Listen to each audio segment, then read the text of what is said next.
ফিরে এলাম বিরতির পর। আমরা আলোচনা করছি সিঙ্গুরের সাম্প্রতিক পরিস্থিতি নিয়ে এবং যাবতীয় প্রশ্নের উত্তর দেওয়ার জন্য স্টুডিওয়ে উপস্থিত রাজ্য শিল্পমন্ত্রী Nirupam Sen.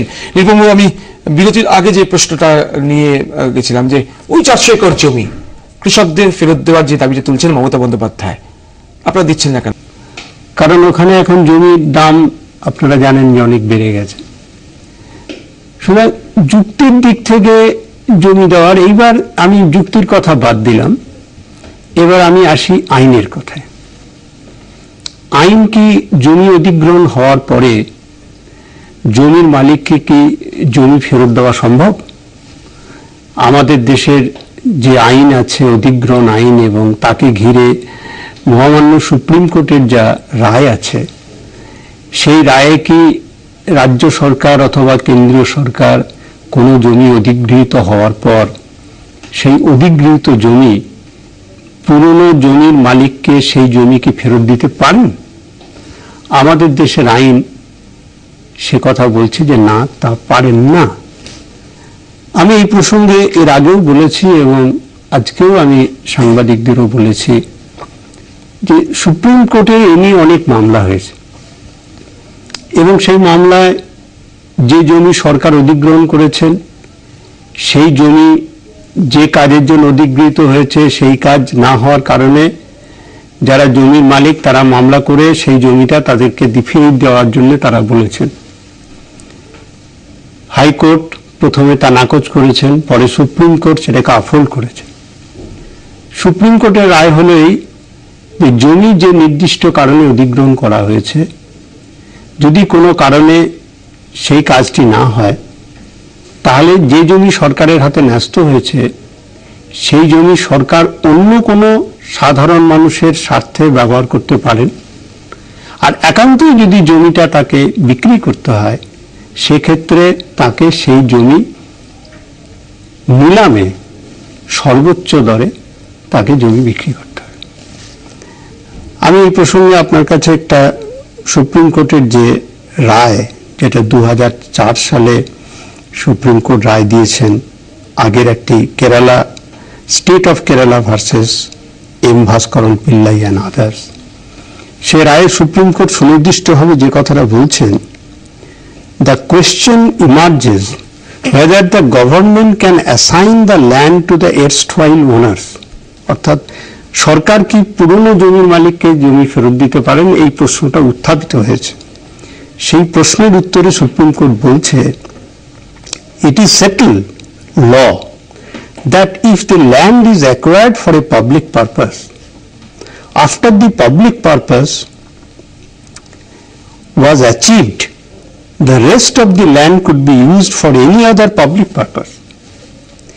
In case there is not other public purpose for which the land is needed, then instead of disposal by way of sale to the erstwhile owners, the land should be put to public auction and the amount fetched in the public auction can be better utilized for the public purpose envisaged in the directive principles of the Constitution. সুতরাং আমাদের জমি অধিগৃহীত হয়ে যাওয়ার পরে সেই জমি ফেরত দেওয়ার কোন রকম আমাদের দেশের যে সংবিধান, আমাদের দেশের যে সুপ্রিম কোর্ট, তার উপরে দাঁড়িয়ে ওই জমি ফেরত দেওয়া হলো। বুঝলাম, সেটা আইনে আপনি সেই জমিটা ফেরত দিতে পারছেন না। এইবার আরেকটাও প্রশ্ন বলি, আর জমিটাই যদি আমাকে ফেরত দিতে হয় তাহলে কারখানাটাই আমাকে বন্ধ করে দিতে হবে, কারণ জমিটা তো আমি আগেই বলেছি একত্রিত নেই। সুতরাং আমি মনে করি যে যদি কোনো যুক্তিগ্রাহ্য একটা সমাধান সূত্র আমাদের দেশের আইনের কাঠামোর মধ্যে দাঁড়িয়ে তারা বলেন, তাহলে নিশ্চয়ই তা নিয়ে আলোচনা হতে পারে। কিন্তু যেটা আমাদের দেশের আইনে অথবা আমাদের যুক্তিতে কোনো দিক থেকেই যেটা গ্রহণ করা যাচ্ছে না, এটা নয় যে আমি জেদের বসে এটাকে মানছি না। আমি বলছি যে এটাকে যদি সবাই মিলে বিবেচনা করেন, তাহলে এটার বাইরে অন্য যে কোনো সমাধান যদি প্রয়োজন হয় আমরা নিশ্চয়ই তা নিয়ে আলোচনা করতে পারি। কিন্তু এইটা বর্তমান যা পরিস্থিতি, তাতে আপনার পক্ষে সম্ভব না। কিন্তু আমি সেখানেই এই প্রশ্নটা করি, যে প্রশ্নটা তৃণমূল কংগ্রেসের পক্ষ থেকে করা হচ্ছে, এখন না হয় আপনি বলছেন 400 একর জমিটা ফেরত দেওয়া সম্ভব নয় আইনের কারণে, সংবিধানের কারণে এবং যুক্তির কারণে, কিন্তু আপনি প্রথম থেকেই অনেক বেশি জমি নিয়েছেন। একটা গাড়ি কারখানার জন্য যতটুকু জমির দরকার তার সাথে অনেক বেশি জমি আপনি অধিগ্রহণ করে বসে আছেন প্রথমেই। সেটারই কোনো দরকার ছিল না, এমনটা অভিযোগ তৃণমূল কংগ্রেসের। হ্যাঁ, এই অভিযোগ এখনকার নয়, বহুদিন ধরেই ওনারা করছেন। আমি এই অভিযোগের অনেক জবাব দিয়েছি, তবুও আজকে যেহেতু এই প্রসঙ্গটা আরেকবার উঠেছে, আমি আপনাকে আবার বলি যে প্রকৃত প্রস্তাবে একটা মোটর গাড়ি কারখানার জন্য কতখানি জমি লাগে এবং কি পরিমাণ জমি লাগে তার একটা নির্দিষ্ট হিসেব আছে,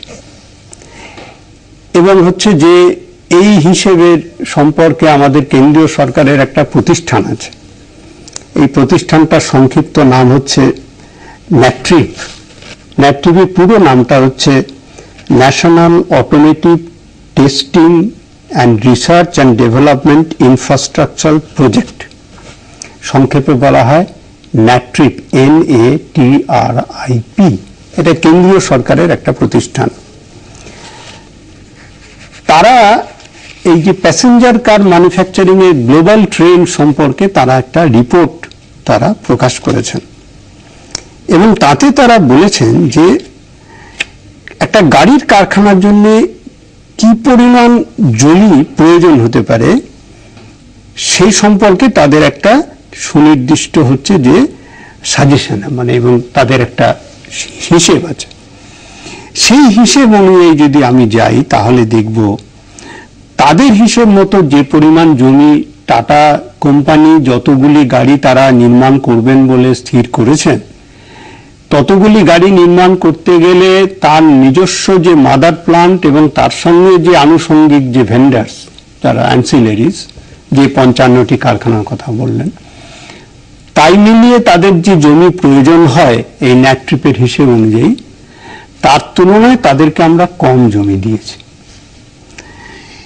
এবং আমি আপনাকে একটা হিসেব দিই যে ভারতবর্ষে আরো যে মোটর গাড়ি কারখানা আছে তার মধ্যে ধরুন আমাদের টাটা কোম্পানি এখানে 3.5 লক্ষ গাড়ি তারা তৈরি করবেন বলেছে।